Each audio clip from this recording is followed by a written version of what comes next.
22 यूनिवर्सिटियुनि जे मुलाज़िमनि पारां मुतालबनि जी मनता लाइ कराची प्रेस क्लब ॾाढो एहतिजाज कयो पियो वञे। अचो त हिते मौजूद अॻवाननि सां ॻाल्हि ॿोल कयो। असां हिते सिंध जे 22 यूनिवर्सिटियुनि खे वठी आया आहियूं ऐं असांजा जाइज़ मसइला आहिनि, जंहिंमें असांजो यूटिलिटी अलाउंस आहे,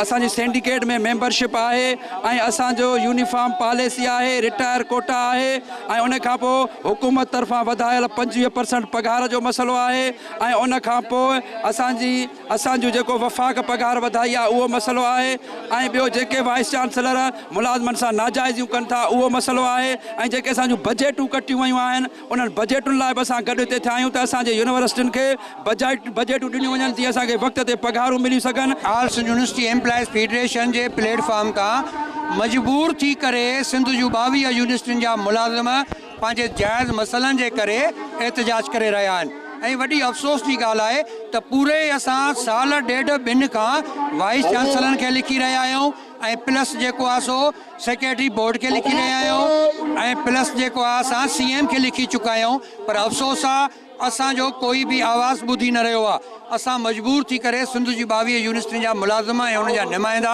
असां हिते इन एहतिजाज लाइ आया आहियूं।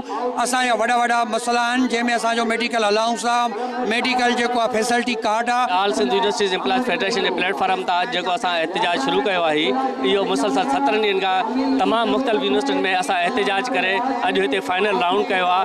अगरि जे असांजो सिंडिकेट में मसइलो हल नथो थिए, असांजी रिटायरमेंट कोटा अगरि जे हल नथी थिए, अगरि जे असांजी फ़ौती कोटा फेयर तौर ते सभिनी खे नथी मिले, असांखे जेका लिव इन कैशमेंट सालियाना मिलंदी आहे उहा बि अगरि असांखे फौरी तौर ते नथी ॾिनी वञे ऐं क़ाइदा यूनिवर्सिटी जेको वाइस चांसलर आहे उनखे फिलफोर नथो हटायो वञे। असांजा अनेक मसइला आहिनि जेके असां CM हाउस ताईं पहुचाए चुका आहियूं, असां उन्हनि जे पॉलिटिकल सेक्रेटरी ताईं बि पहुचाए चुका आहियूं। हमारे तकरीबन 22 जामियात में 45,000 मुलाजमीन काम कर रहे हैं।